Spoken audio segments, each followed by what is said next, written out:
الحمد لله رب العالمين والصلاة والسلام على أشرف المرسلين سيدنا محمد وآله وصحبه أجمعين إلى يوم الدين. எல்லா புகழும் ஏக இறைவனுக்கு உரியது.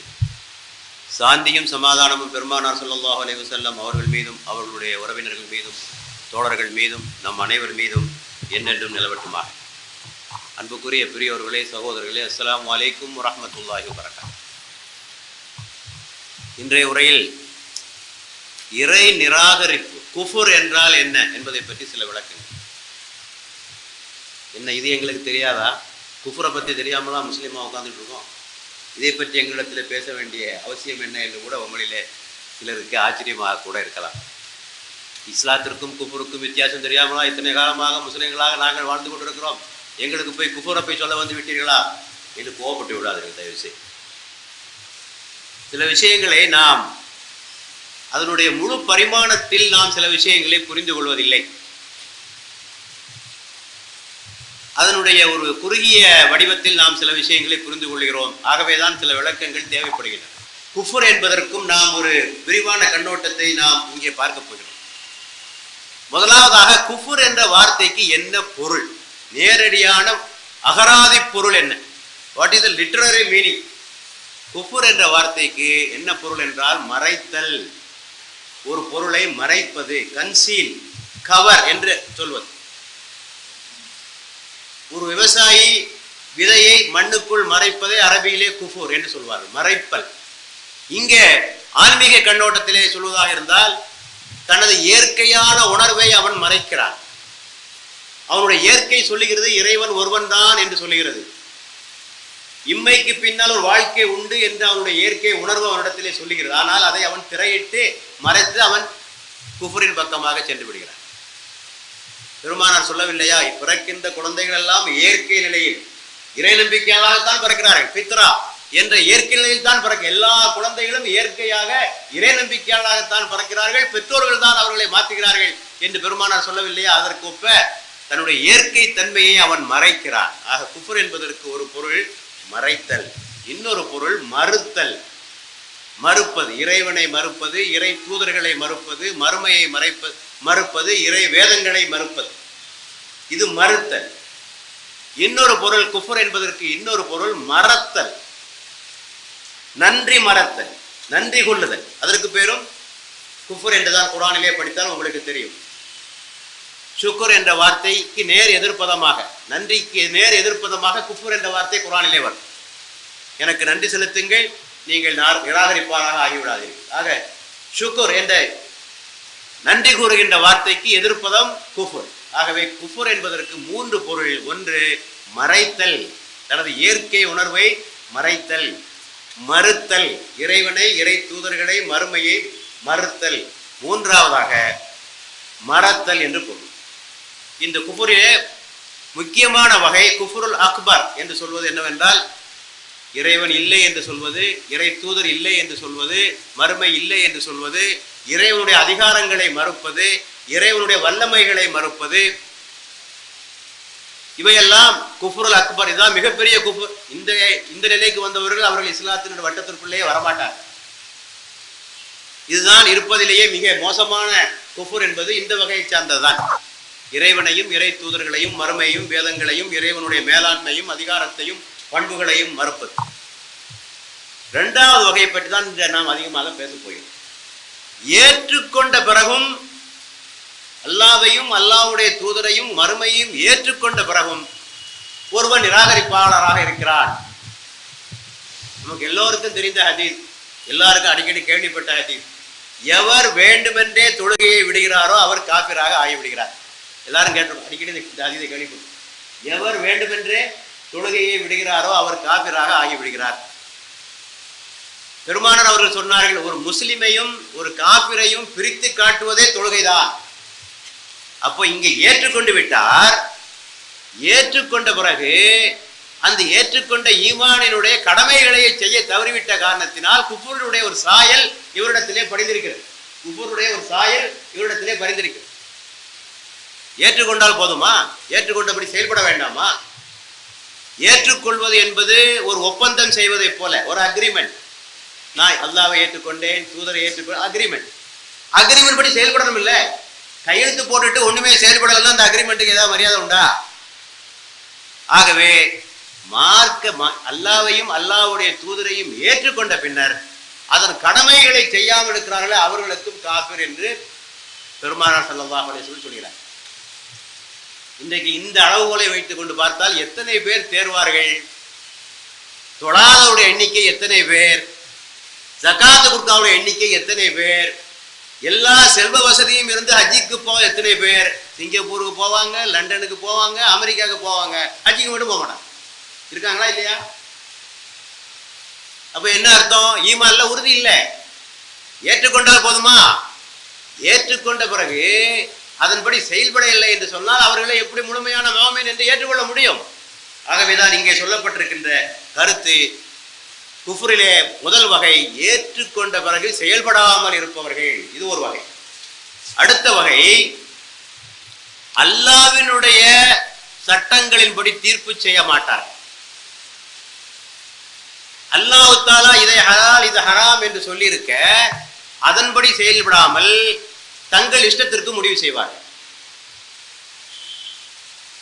தங்கள் மன இச்சைப்படி முடிவு செய்வார்கள். தங்கள் ஊர் வழக்கப்படி முடிவு செய்வார்கள். வழிதவறி சென்ற மூதாதையர்கள் வழக்கப்படி முடிவு செய்வார்கள். சொல்வார்கள், எனக்கு இது சரியா படுது, இல்லைங்க வட்டி ஹராமுங்க, இல்லை எனக்கு ஒன்றும் தப்பா தெரியலங்க, அது சரியா தாங்க எனக்கு தெரியுது, இல்லைங்க வரதட்சணை தப்புங்க, இல்லைங்க எனக்கு அது ஒன்றும் தப்பா தெரியலங்க. நீங்க முடிவு பண்றதா அல்லாஹ் முடிவு பண்றதா? யார் முடிவு பண்ணுவது? யார் முடிவு செய்வது? இனில் ஹுக்மு இல்லல்லாஹ், குர்ஆன் சொல்கிறது. முடிவு செய்கிற அதிகாரம் யாருக்கு? அல்லாஹ்வை தவிர வேறு யார்? ஹுக்கும்களை முடிவு செய்வது இறைவன் மட்டும்தான்.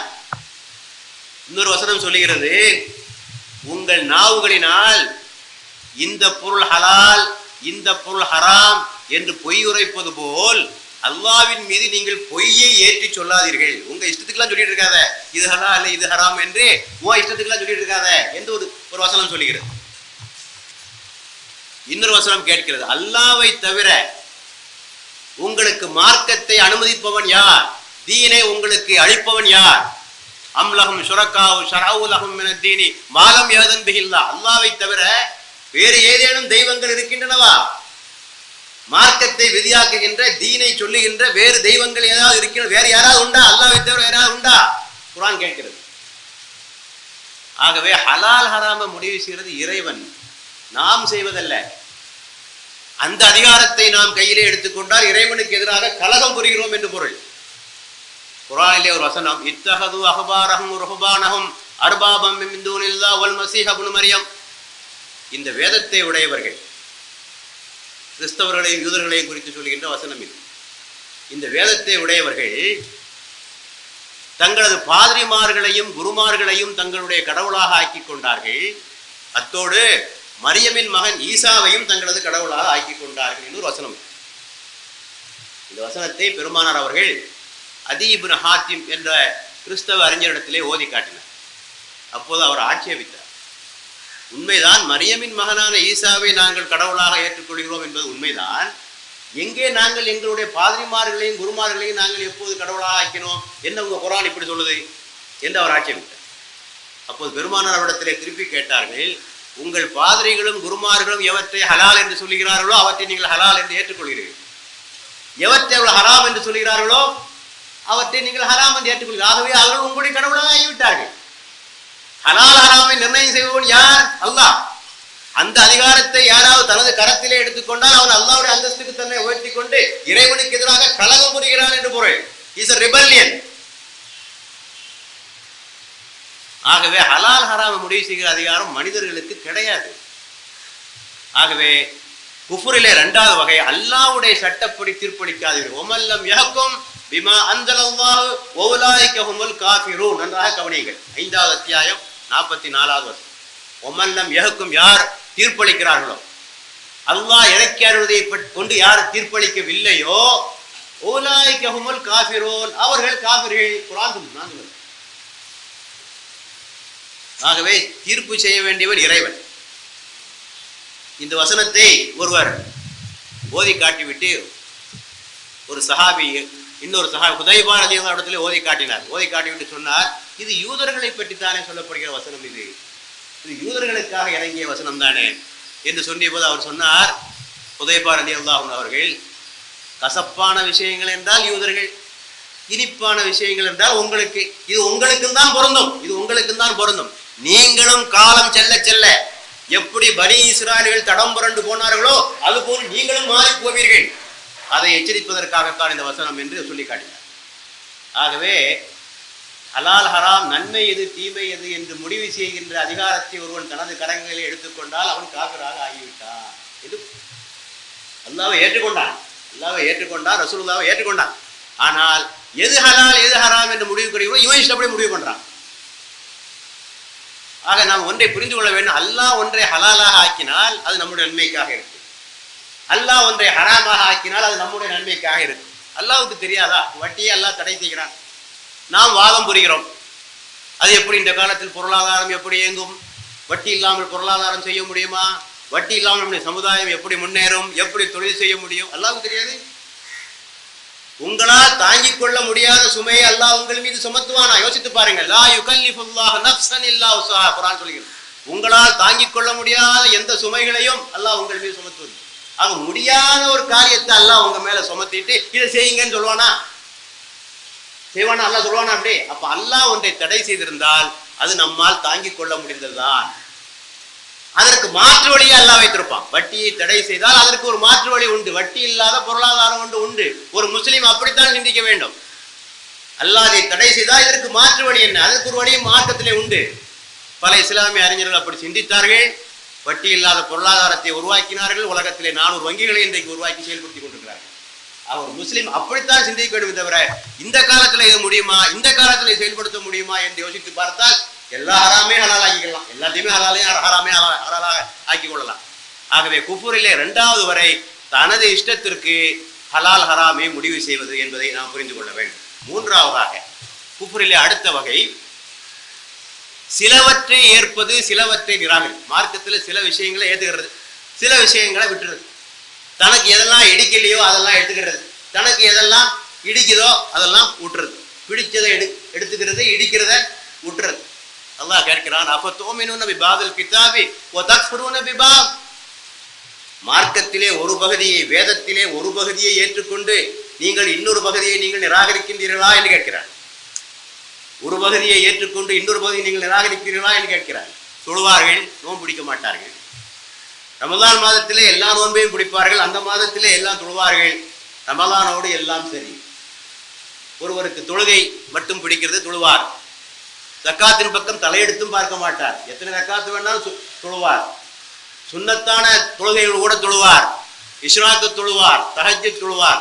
பைசாவை கடத்த முடியாது, ஆண்டு பாக்கெட்ல இருந்து பைசாவை கடத்த முடியாது. அது கிடையாது, அது மார்க்கம் கிடையாது அவருக்கு.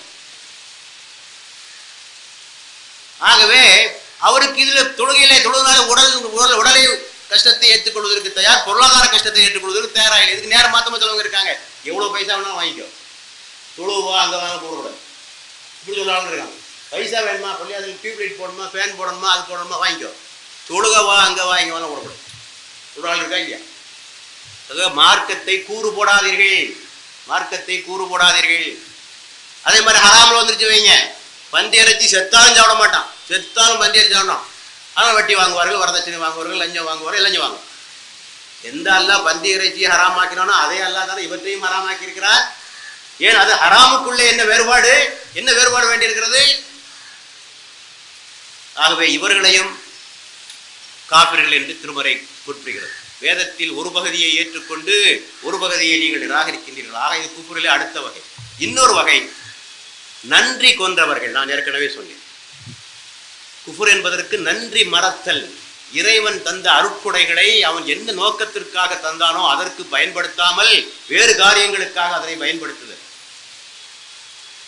இறைவன் தந்த அருள் வளங்களை, நமக்கு தந்த அறிவை, ஆற்றலை, செல்வத்தை, பதவியை, புகழை எல்லாவற்றையும் இறைவனுக்காக, இறை மார்க்கத்திற்காக பயன்படுத்த வேண்டும். அதற்கு அல்லாமல் வேறு காரியங்களுக்கு பயன்படுத்துவதற்கு பேர் நன்றி கொள்ளுது. நன்றி கொள்ளுது. நீங்க ஒரு ஆளுக்கு கொடுக்குறீங்க, ஒரு ஆள் கொண்டு வந்து கேட்கிறாரு, என் மகளுக்கு கல்யாணத்துக்கு வசதி இல்லைங்க கொடுங்கன்னு சொல்றாரு, பணத்தை அவர் கொடுக்குறீங்க. அவர் அதுக்கு செலவழிக்காம அதை கொண்டு போய் அவர் ஊதாரித்தனமாக ஏற்காடு போகிறதுக்கும் அல்லது கொடைக்கானல் போகிறதுக்கு வச்சு உங்களுக்கு எவ்வளோ கோவம் வரும்? இதுக்காக உனக்கு பணம் கொடுத்தேன், இதுக்காக கொடுத்தா உனக்கு கோவம் வருமா இல்லையா? நன்றி நன்றி கொள்ளுதல் தானே அது. அதே போல அல்லாஹ் தஆலா உங்களுக்கு கொடுத்துருக்கிற இந்த ஆற்றல், இந்த அறிவு, இந்த உழைப்பு, இந்த செல்வம், இந்த குழந்தைகள், இவெல்லாம் எதற்காக? அல்லாஹ்வுடைய மார்க்கத்தை பின்பற்றுவதற்காகவும் இறைவனுடைய மார்க்கத்தை ஓங்க செய்வதற்காகவும் இறைவன் தந்த அருட்கொடைகள். அதற்கு மாற்றமாக வேறு காரியங்களுக்கு நீங்கள் அவற்றை பயன்படுத்தினால் நன்றி கொள்ளுதல் என்ற பொருளிலே அது வந்து சேரும். அல்லாஹ் சொல்லுகிறான் திருமறையில, நான் உங்களுக்கு தந்திருக்கின்ற அருட்கொடைகளை உங்களால் கணக்கிடவே முடியாது. லா துஹ்சுஹா, கணக்கிடவே முடியாது. அத்தனை அருள்கொடை உங்களுக்கு தந்து. ஆனால் நீ எப்படி இருக்கிறாய்? கலூமுன் கஃபார், நீ நன்றி கொண்டவனாக இருக்கிறாய், வழிதவறியவனாக, வழிகேடனாக ஆகிவிட்டாய். இத்தனை அருட்கொடை என்னிடமிருந்து பெற்றுக்கொண்டு எனக்கே நீ துரோகம் செய்கிறாய், நன்றி கொண்டவனாக இருக்கிறாய், அநியாயக்காரனாக மாறிவிட்டாய் என்று இறைவன் சொல்கிறார். ஆக இதுவரை நாம் சொல்லிய கருத்துக்களில் இருந்து பார்ப்பது, குஃபர் என்பதிலே மிக உயர்ந்த மோசமான வகை அல்லாஹ்வையும் அல்லாஹ்வுடைய தூதரையும் மறுமையையும் மறுப்பது. அதுதான் குஃபுருல் அக்பர். இறைவன் அருளால் நாம் அவற்றிலிருந்து பாதுகாக்கப்பட்டிருக்கிறோம். ஆனால் மற்ற விஷயங்கள், அல்லாஹ்வை ஏற்பது, அல்லாஹ்வுடைய கட்டளையை பின்பற்றாமல், இது ஒரு வகை. அல்லாஹ்வுடைய சட்டங்களை, நன்மை ஹலால் ஹராமை முடிவு செய்து நம்முடைய மன இச்சைப்படி முடிவு செய்வது, இது இரண்டாவது வகை. மார்க்கத்திலே ஒரு பகுதியை ஏற்றுக்கொண்டு இன்னொரு பகுதியை நிராகரிப்பது மூன்றாவது வகை. இறைவனுக்கு நன்றி கொள்ளுதல் என்பது அடுத்த வகை. இதுல நீங்க எங்க இருக்கீங்க நீங்களே பார்த்துக்கிடுங்க. இந்த 4 கேட்டகரி சொல்லியிருக்கேன், இதுல எங்க இருக்கீங்க, இது ஒரு செக்லிஸ்ட் மாதிரி வச்சுக்கிடுங்க, எங்க இருக்கீங்க பார்த்துக்கிடுங்க. ஆகவே இவற்றை நாம் தெளிவாக புரிந்து கொள்ள வேண்டும். குர்ஆனை பொறுத்தவரையிலே எங்கெல்லாம் ஈமான் சொல்லியிருக்கோ அதோட சேர்த்து பின்னால ஒட்டி பிறந்தது மாதிரி ஒன்று வரும், அமலன் சாலிஹா. இன்னல்லதீன ஆமனு வஅமிலு ஸாலிஹா, இன்னல்லதீன ஆமனு வஅமிலு ஸாலிஹா. ஒட்டி பிறந்த இரட்டை குழந்தைகளைப் போல ரெண்டும் சேர்த்தேதான் சொல்லப்படும். 45 இடங்களிலே குர்ஆனிலே ரெண்டையும் இணைத்தேதான் சொல்லப்பட்டிருக்கிறது. ஆக பிரிக்க முடியாது. நாங்கள் ஈமான் கொண்டுட்டோம், நற்கர்மங்கள் செய்ய மாட்டோம் என்று சொன்னால் ஈமானுக்கு அர்த்தம் இல்லை. குர்ஆனிலே 2 வகையான அழைப்புகள் இருக்கின்றன. குர்ஆனிலே 2 வகையான அழைப்பு. ஒன்று யா அய்யுஹன்னாஸ், மனிதர்களே என்று ஒரு அழைப்பு, மனித இனத்தை கூவி அழைக்கின்ற ஒரு அழைப்பு. இன்னொரு அழைப்பு யா அய்யுஹல்லதீன ஆமனு, ஈமான் கொண்டவர்களே என்று பல வசனங்கள் குர்ஆன்ல இருக்கு. அதுல என்ன சொல்லியிருக்கு? ஈமான் கொண்ட பிறகு உங்கள் மீது விதிக்கப்படுகிற கடமைகளை அது சுட்டி காட்டப்படுகிறது. ஈமான் கொண்ட பிறகு இவற்றையெல்லாம் நீங்கள் செய்ய வேண்டும். யா அய்யுஹல்லதீன ஆமனு அத்தீஉல்லாஹ வ அத்தீஉர் ரசூல, ஈமான் கொண்டவர்களே அல்லாஹ்வுக்கும் அல்லாஹ்வுடைய தூதருக்கும் நீங்கள் கட்டுப்படுங்கள். யா அய்யுஹல்லதீன ஆமனு அன்ஃபிகு மிம்மா ரஸக்னாக்கும், உங்களுக்கு அருளியவற்றிலிருந்து நீங்கள் செலவழியுங்கள். யா அய்யுஹல்லதீன ஆமனு உதுகுலு பிஸ்ஸில்மி காஃபா, நீங்கள் இஸ்லாத்தில் முழுமையாக நுழைந்து விடுங்கள். யா அய்யுஹல்லதீன ஆமனு லா தாக்குலு அம்வாலக்கும் பைனக்கும் பில் பாத்திலி, ஈமான் கொண்டவர்களே அநியாயமாக அடுத்தவருடைய பொருளை விழுங்காதீர்கள். யா அய்யுஹல்லதீன ஆமனு லா தாக்குலு ரிபா அல்லாஃபன் முலாஃபத்தன், ஈமான் கொண்டவர்களே நீங்கள் வட்டியை விழுங்காதீர்கள், பன்மடங்காக பெருகிக் கொண்டே போகிற வட்டியை நீங்கள் விழுங்காதீர்கள். ஆக ஈமான் கொண்ட பிறகு பெரிய ஒரு லிஸ்ட் இருக்கு. ஆக நாங்கள் ஈமான் கொண்டோம் என்று நாம் எண்ணிவிடக்கூடாது. பெருமானார் ஸல்லல்லாஹு அலைஹி வஸல்லம் சொன்னார்கள், எவர் வாய்மையுடன் லா இலாஹ இல்லல்லாஹ் முஹம்மது ரசூலுல்லாஹ் என்ற கலிமாவை சொல்லுகிறாரோ அவர் சுவனத்தில் நுழைந்து விடுவார். வாய்மையுடன். ஒரு சஹாபி ஒருவர் கேட்டார், அது என்ன வாய்மையுடன் என்றால் என்ன பொருள் என்று கேட்டார். யார் தடுக்கப்பட்ட காரியங்கள் தன்னை பாதுகாத்துக் கொள்கிறாரோ அவருக்கு பேர் தான் வாய்மையுடன் சொன்னார். சும்மா கலிமா சொன்ன உள்ளே போயிட முடியாது. இறைவன் தடை செய்திருக்கிற காரியங்களில் இருந்து விலகிருந்து கலிமாவையும் சேர்த்து சொன்னா சொர்க்கத்திற்குள் போக முடியும். திருமுறையை அடிக்கடி ஓதுகிற வசனம், யா இன்னல்லதீன ஆமனு வஅமிலு ஸாலிஹாத்தி கானத் லஹும் ஜன்னாத்துல் ஃபிர்தௌஸி நுஸுலா, எவர் ஈமான் கொண்டு நற்கர்மங்கள் செய்கிறார்களோ அவர்களை இறைவன் சோனபதிக்குள் நுழைய செய்வான். 2 சேர்த்தான் சொல்லியிருக்கு. ஆக ஈமான்னாலே ஒட்டி பறந்து வேண்டியது நற்கர்மங்களும் சேர்ந்தே அதிலே வர வேண்டும். எவர் ஈமான் அல்லாஹ்வின் மீதும் மறுமையின் மீது நம்பிக்கை கொண்டிருக்கிறாரோ அவர் அண்டை வீட்டுக்கான நல்ல முறையில் நடத்தட்டும் தருமானார். அந்த இதில் அடுத்த வீட்டுக்காரன் ஒழுங்காக நடத்தினா நீ ஈமான் உள்ளவன். அடுத்த வீட்டுக்காரன் இருக்கிற தொந்தரவெல்லாம் கொடுக்கறது, அவன் சொத்தை பறிக்கிறது, அவன் வீட்டுக்கு போக முடியாதபடி அந்த திட்டு வாசலை போடுறது, ஜன்னலை போடுறது, கதவை போடுறது, சாக்கடையை கொண்டு விடுறது, ஈமானுடைய அடையாளம் இல்லை. இது ஈமானுடைய அடையாளம் கிடையாது. ஊர் நிலத்தை எல்லாம் அபகரிக்கிறது இல்லையா?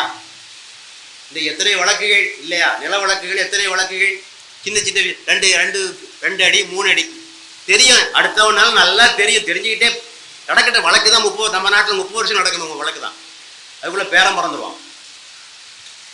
ஆகவே ஈமான் என்று சொல்லுகிற போது இவையெல்லாம் இருக்க வேண்டும் என்பதை நாம் தெளிவாக புரிந்து கொள்வதற்காகத்தான் இந்த செய்திகளை சொல்கிறேன். ஈமான் கொண்டு விட்டால் மட்டும் சோளத்திற்குள் நுழைந்து விடலாம் என்று யாரும் எண்ணிக்கொண்டிருக்க வேண்டாம்.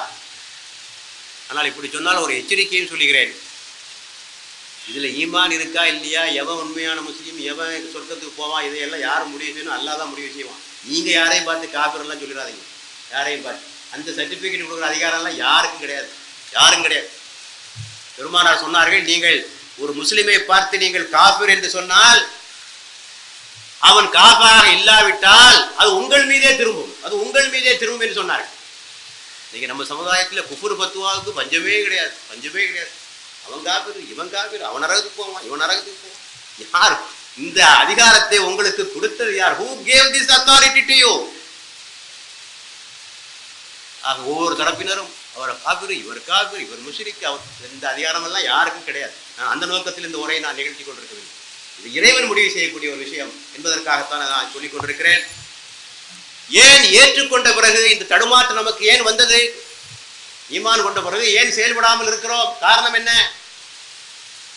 முதலாவது காரணம் அறியாமை, மார்க்கத்தை பற்றிய தெளிவின்மை.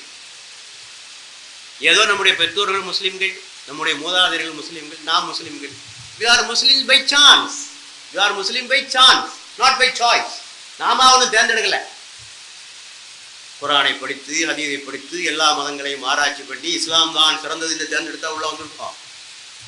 சரி, இறைவனுடைய அருள் நம்மை முஸ்லிம் குடும்பத்தில் பிறக்க செய்து விட்டான். ஆனால் அதற்கு பூர்வம் படிக்கலாம் இல்லை. இஸ்லாம்னா என்னன்னு படிக்கலாம் இல்லை. எத்தனை பேர் படித்தோம்? எத்தனை பேருக்கு தெரியும்? அறிவை பெறாமல் ஒரு தத்துவத்தில் எப்படி உறுதியாக இருக்க முடியும்? அறிவை பற்றி குர்ஆன் எத்தனை முறை திருப்பி திருப்பி சொல்கிறது? அறிந்தவர்களும் அறியாதவர்களும் சமமாவார்களா? எல்லா கூட்டங்கள்லையும் சொல்றோம். குர்ஆனுடைய முதல் வசனமே இக்ரா, ஓதுவீராக. பெருமைக்கு பேசுறதுக்காக அந்த வசனத்தை மேற்கோள் காட்டுவதா? படிக்க வேண்டாமா? பெருமானார் சொன்னார்கள், பல மணி நேர வணக்கத்தை விட, பல மணி நேர வணக்கத்தை விட சிறிது நேர சிந்தனை சிறந்தது. உழுந்து உழுந்து வணங்குறியே, அதை விட பேசுனது கொஞ்ச நேரம் சிந்தித்து பார். சிந்தித்து பார்த்து செயல்படுகிற செயலில் தான் உறுதி இருக்கும், தெளிவு இருக்கும். கண்மூடித்தனமாக பின்பற்றும் செயல்களே ஒரு தெளிவு இருக்காது, உறுதி இருக்காது, கடைசி வரை நிலைத்து இருக்காது, என்னைக்கு ஒரு நாள் மாறிடுவான். ஆகவே அறிய வேண்டும். குர்ஆன் சொல்லுகிறது, ஒய்தா துலியத் அலைஹிம் ஆயாத்துஹு ஸாதத்துஹும் ஈமானா. அல்லாஹ்வுடைய வசனங்களை கொண்டு இவர்களுக்கு நினைவூட்டப்பட்டால் இவருடைய ஈமான் அதிகரிக்கும். ஸாதத்துஹும் ஈமான். ஆக வசனங்களை குர்ஆனை ஓதுங்க, குர்ஆனை ஓதுங்கள், ஹதீஸை படியுங்கள், பொருள் அறிந்து ஓதினால் உங்களுடைய ஈமான் அதிகரித்துக் கொண்டே இருக்கும். இந்த தடுமாற்றம் எல்லாம் வராது. இது ஒரு காரணம், அறியாமை. இரண்டாவது காரணம், தடுமாற்றத்திற்கு காரணம் ஹுப்பு துனியா, துனியாவின் மீது கொண்ட நேசம். இந்த உலகத்துல எல்லாத்தையும் அனுபவிக்கணும், பணம் வேணும், பதவி வேணும், புகழ் வேண்டும், இதுதான் முக்கியம். இதுக்கு தடையாக எது இருக்கிறதோ அவரை தூக்கி போடு. யார் சொன்னது வட்டி ஹராம் என்று தூக்கி போடு. யார் சொன்னது வரதட்சணை ஹராம், தூக்கி போடு. இதெல்லாம் என்னுடைய முன்னேற்றத்திற்கு தடையாக இருக்கு. நான் இந்த உலகத்தில் எல்லாவற்றையும் அனுபவிக்க வேண்டும். இறைவன் சொல்கிறான், லா துல்ஹிக்கும் அம்பாலுக்கும் வலா அவுலாதுக்கும் அன் திக்ரில்லா. உங்களுடைய செல்வமும் உங்களுடைய பிள்ளைகளும் அல்லாஹ்வை மறக்க செய்து விட வேண்டாம், அல்லாஹ்வின் நினைவிலிருந்து உங்களை பாராமுகமாக ஆக்கிவிட வேண்டாம். ஆக மிகப்பெரிய போதை செல்வமும் பிள்ளைகளும். அதற்காக மனிதன் மார்க்கத்தையே தொடர்ந்து விடுகிறார். குர்ஆன் சொல்கிறது, துஹிப்பூனல் ஆஜிலா வ ததரூனல் ஆஹிரா. நீங்கள் விரைந்து கிடைக்கக்கூடிய ஒன்றுக்கு நீங்கள் ஆசைப்படுகிறீர்கள்.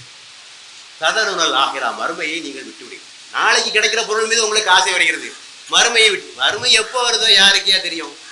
அது இந்த உலகமெல்லாம் முடிஞ்சு இன்னும் மில்லியன்ஸ் அண்ட் பில்லியன்ஸ் ஆஃப் ஆண்டுகளெல்லாம் கடைஞ்சு அப்புறம் சொர்க்கத்துக்கு போகணும். அது வரைக்கும் தான் காத்துட்டு இருக்க முடியுமா? இப்போ அனுபவிப்போம், நாளைக்கு வரும் எனக்கு. ஆகவே இந்த துனியாவின் மீது கொண்ட மோகம் ஒரு காரணம். ஆக நாம் ஈமான் கொண்டவருக்கு தடுமாறுவதற்கு 2 முக்கியமான காரணங்கள். ஒன்று அறியாமை, மார்க்கத்தை பற்றிய தெளிவின்மையும், துனியாவின் மீது கொண்ட மோகமும் என்று நான் சொல்லுகிறேன். ஆக அன்புக்குரிய சகோதரர்களே, நீங்கள் நான் சொல்லிய இந்த கருத்துக்களை எல்லாம் நீங்கள் சீர்தூக்கி பாருங்கள். நான் எங்கே நிற்கிறேன்? வேர் am I stand? இந்த குஃபுரில் எந்த பண்பு என்னிடத்தில் இருக்கிறது? 4 வகையான குஃபு, 5 வகையான குஃபுரை சொல்லியிருக்கேன். எங்கே இருக்கேன் என்று நீங்கள் யோசித்து பாருங்கள். அல்லாஹ் சொல்லுகிறான், இன்னல்லதீனா ஆமனு வ ஆமினு. ஈமான் கொண்டவர்களே, நீங்கள் ஈமான் கொள்ளுங்கள். யா இவரதின் ஆமனு ஆமினு, ஈமான் கொண்டவர்களே ஈமான் கொள்ளுங்கள். அது என்ன ஈமான் கொண்டவர்களே ஈமான் கொள்ளுங்கள்? ஈமானை புதுப்பித்துக் கொண்டே ஈமானை புதுப்பித்துக் கொண்டே. இன்னொரு வசனம் சொல்லுகிறது, யா இவரதின் ஆமனு, ஈமான் கொண்டவர்களே என்ன அந்த வசனம் ஆரம்பிக்கிறது, முடிகிறது, நீங்கள் முஸ்லிம்களாக அன்றி மரணிக்க வேண்டாம். தமூத்துன்ன இல்லா வந்து முஸ்லிமுன்னு ஆரம்பிக்கிறது ஈமான் கொண்டவர்களே, முடிகிறது முஸ்லீம். அது என்ன ஈமான் கொண்டா முஸ்லீமாக தான் மரணிக்கணும், ஈமான் கொண்டவரும் இல்லாமலும் மரணிக்கலாம். அல்லாஹ்வுடைய கட்டளை அப்படி நடக்காவிட்டால் இல்லாமலும் மரணிப்பதற்கு அங்கே வாய்ப்பு இருக்கிறது. ஆக அந்த நிலைமைக்கு வராமல் எல்லாம் அல்லாஹ் நம்மை பாதுகாப்பானாக. ஆகவே நம்முடைய ஈமான் வளர்ந்து கொண்டே இருக்க வேண்டும். செல்வம் வளர்கிறது, பதவி வளர்கிறது, புகழ் வருகிறது, பிள்ளைகள் வளர்கிறது, நண்பர்கள் வளர்கிறது, ஈமான் வளர வேண்டாமா?